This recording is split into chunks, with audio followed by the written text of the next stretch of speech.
Well, what a week this has been. Just when we thought the pandemic, COVID-19, was disrupting the world, here we have a second pandemic, and this one a man-made one. Beginning with the brutal and senseless killing of George Floyd in Minneapolis. All of us are outraged. Any innocent person killed, especially at the hands of a police officer who's supposed to protect. So that is a given. It's also a given that crime is not the response to crime, violence is not the response to violence. And yet there is outrage, a legitimate outrage. Every pundit is weighing in what is the problem, what are the solutions, short-term solutions, long-term solutions. The take I want to offer, as the title suggests, is God black or white? What does God have to say about all of this? After all, the creation of the human race, with all its diversity and all its colors and all its races and cultures, was created by God. He created us as different. I wouldn't even say the word he, because God, he or she, but it's the word we use. So what does God say all about this? What did he have in store? How did he think this diversity would play itself out? I mean, it's such a tragedy. If you think of human beings as brothers and sisters, one large family, more than that, as one organism, can you imagine all the limbs and organs of a human body turning on each other? What kind of destruction that would wreak? Well, that's exactly what's happening. Human beings are all part of one entity, one creation, one mosaic. Our differences have turned into divisiveness. Divisiveness have turned into violence, into inhumanity. And being that we all want to be part of the solution, not part of the problem, we have to step back and look at how did this happen? And what's the meaning behind it? And how do we reverse it? And I say this to every one of us.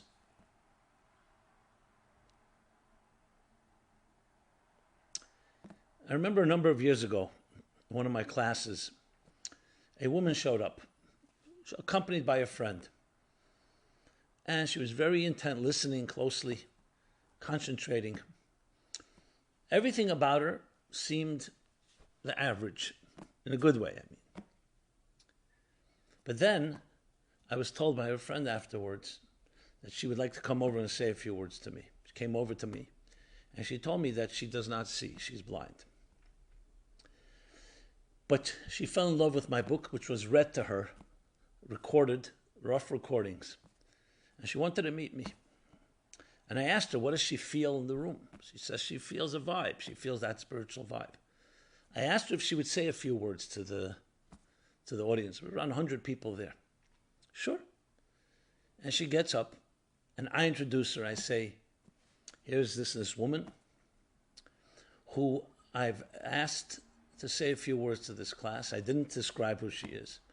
I said, this woman sees more than most of us see. That was my description. She gets up and speaks with composure. You could not tell at all that she was blind.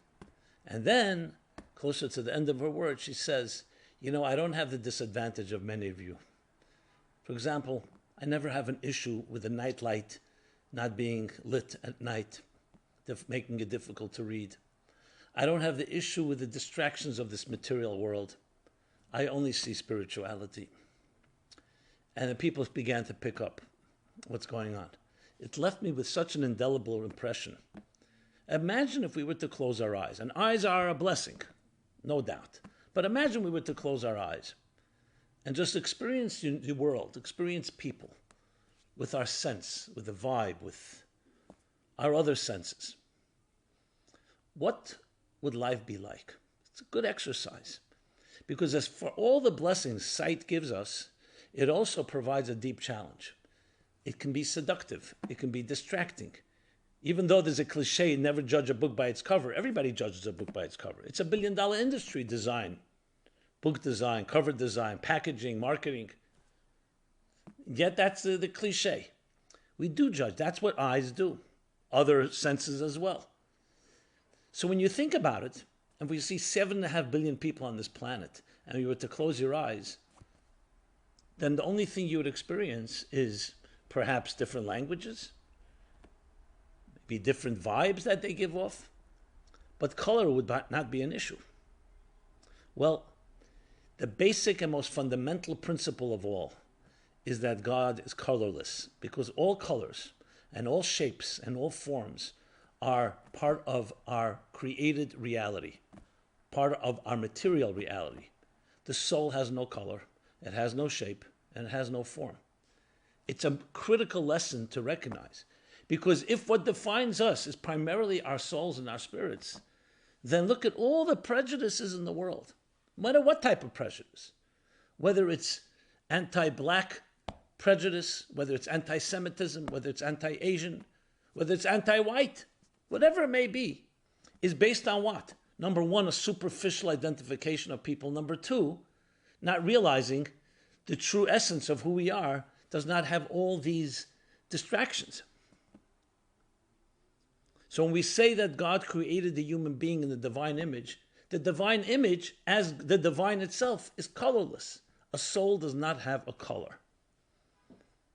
And when I mean by color, I don't just mean the physical color. I also mean all the distinctions that we carry are part of our package. But that's not what defines the human being. What defines the human being, as the Bible puts it, you were created in the divine image. The founding fathers of this country were the first to actually institutionalize that statement. All men are created equal. All people are created equal. I would amend a bit. But that's what they mean. And by virtue of our Creator, we have unalienable rights.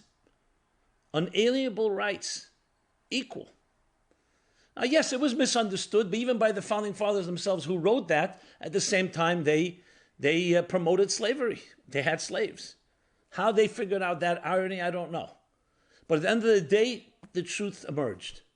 They were right in their statement. They were wrong in their interpretations and their exclusions. Because that's exactly correct. That every human being is created in the divine image and as such is equal. Are there people who are more educated than others? Are there people who perhaps are more intelligent than others? Other people are more emotional than others. We all have our virtues, we all have our strengths, and we have our weaknesses. But that's part of the diversity. But diversity has two sides to it. On one hand, it can create tremendous beauty. The beauty cannot exist if we don't have diversity. Do you ever think of a color red, color green? It could be a nice color, but what is it without other colors? A beautiful piece of art is many colors combined in the proper harmonious way. You have beauty. Music, one musical note. Could be a nice note, but it'll get monotonous if you play one note. Music, true music, a symphony is a creation, is harmony within diversity.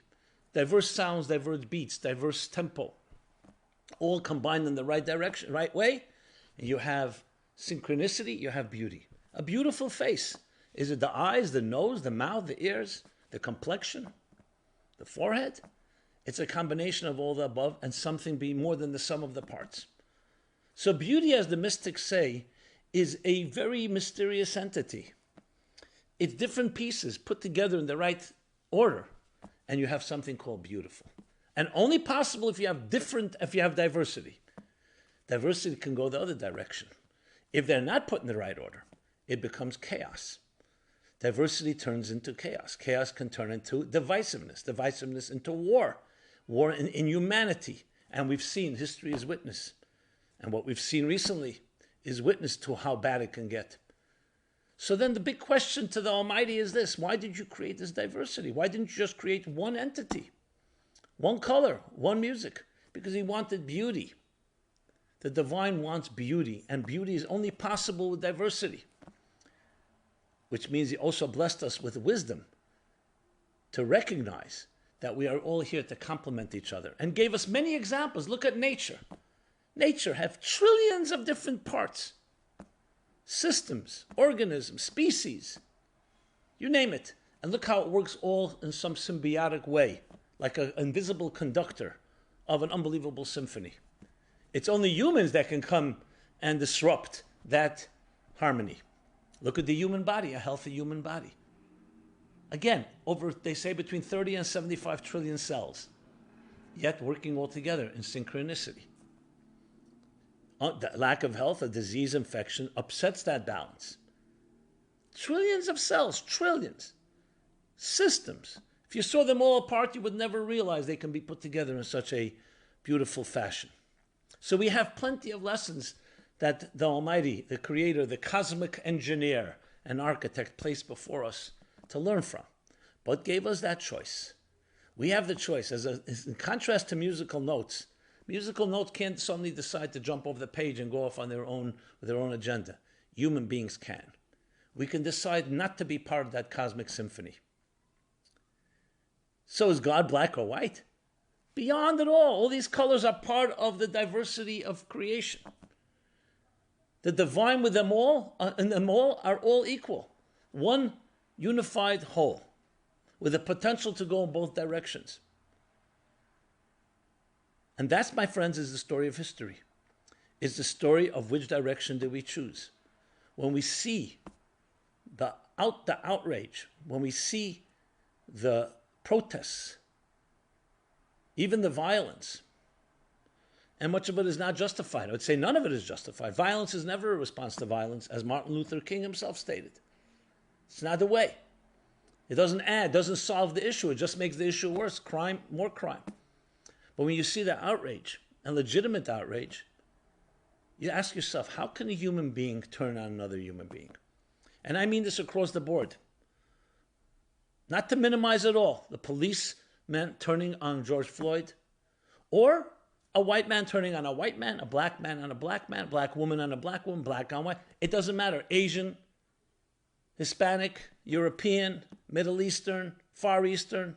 How could humans turn on each other when they're all part of that one whole? Because there is that what the Kabbalists, the mystics call that darkness, that concealment, that we don't recognize that unity. Now, it sounds very idealistic and naive when you see the pandemonium in the streets. But you know something? That's where we need to be seeking. That's what we need to be reaching for. If you and I and every individual looked at another human being with our eyes closed, and I mean that figuratively, keep your eyes open, but look at their soul. Look at that person's divine image that transcends race and color and shape and form. That person is God's creation. God's creation. God put that child into this world. Regardless of faith, regardless of religion, regardless of background, regardless of color. God put that person on this earth. And God put you here. If we can begin to create a trend that thinks that way, that speaks that way, that acts that way, there you have yourself a solution. And I do not believe it's idealistic. The fact of the matter, we do live in a world that, even though with the discrimination and plenty of prejudice, it's far, far better than it was in the past. And I'm not comparing every form of discrimination. Every death is a death. But I can speak to you. I speak to you now as a member of a tribe that goes back 3,800 years. We have suffered. I'm not talking here from the luxury of an ivory tower. We've suffered greatly. Just 80 years ago, our own family members were massacred in a genocide called the Holocaust. And that's just one of many. So I'm not talking to you out of theory, I'm talking to you out of hard-earned experience. And yet we never gave up, and we never allowed to give up and surrender our divine image and the divine image of others. Now you say, what about those criminals? You know, they've desecrated their divine image. You can't betray yourself. You can't betray your soul, and you can't succumb to the prejudice that you offer, that you subject to others. You are creating your own destiny as well. One Jew was about to be killed by a Nazi, and he asked the Nazi, please, can I say my final prayers? And he allowed him to say his final prayers. And as he said his final prayers, the Nazi said, what are you saying? He says, I'm thanking my God. I'm thanking God. He says, what, your God? Where's your God? You're at my mercy, you dirty Jew. Where's your God? And the Jew calmly responded before being shot, I'm thanking God for not creating me like you. Now, what did he mean by that? He also believed that that Nazi was created in the divine image. But look what's become of you. and I will maintain my dignity even as I move to the next world. That's how we look at the world, at people, and so on.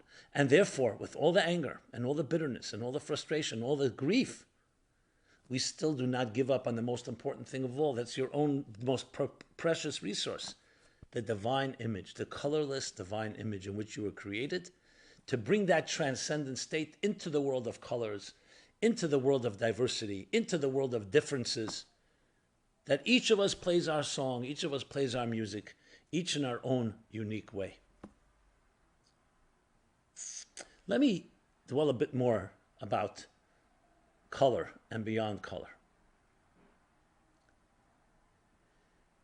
The way the Kabbalists, the mystics, explain it, they ask the big question. How does God, who's beyond any structure, create a structure?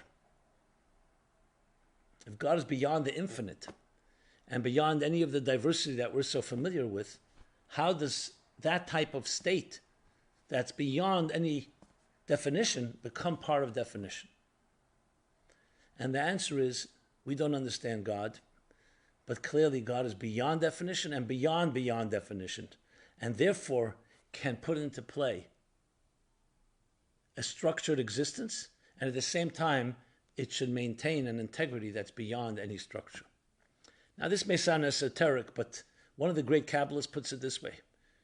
Just as God has the power to create the infinite, he has the power to create the finite. And the true beauty of the dynamics of the divine dance, the cosmic dance of the human race, seeking all that we seek, we all search and seek, is actually bridging these two realities, the finite and the infinite, the structure and that which is beyond structure. So if you want to really put it in eloquent terms, and that no way is any way minimizing or dismissing the challenges we face, but there's an element here that needs to be recognized. This is precisely why we were put into this world.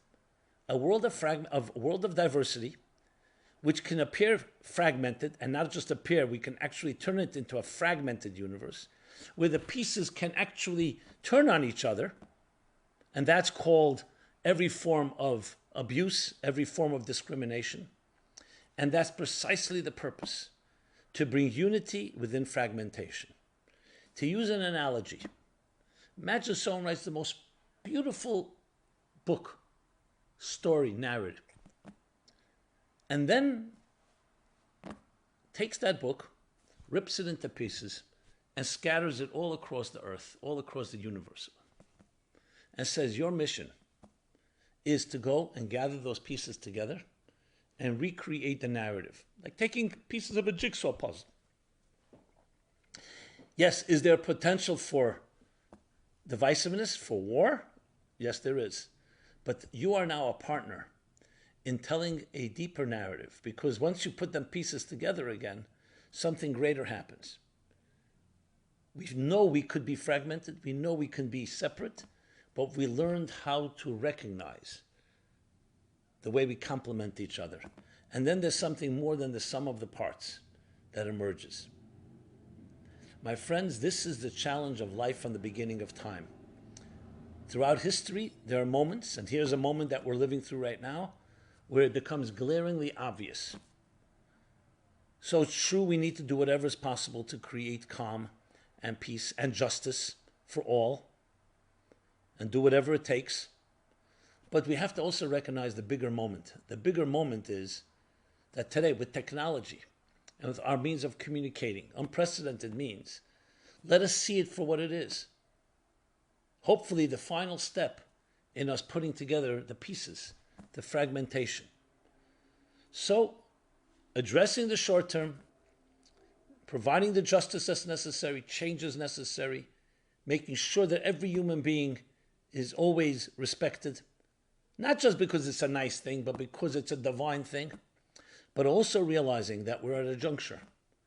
Just as the COVID-19 pandemic created opportunity, so too do we have now a tremendous opportunity. So right now, while in the throes of the challenges, it's sometimes difficult to see. It's like in the middle of a storm.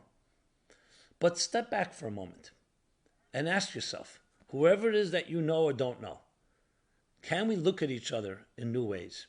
Can we put on a new set of lenses? to see each other from inside out, like you see yourself. You don't need to look in the mirror to recognize that you're there. You feel your existence. That's called soulful thinking, that we view each other as these divine souls. Can a person betray their soul? Can they betray their divine? Of course they can.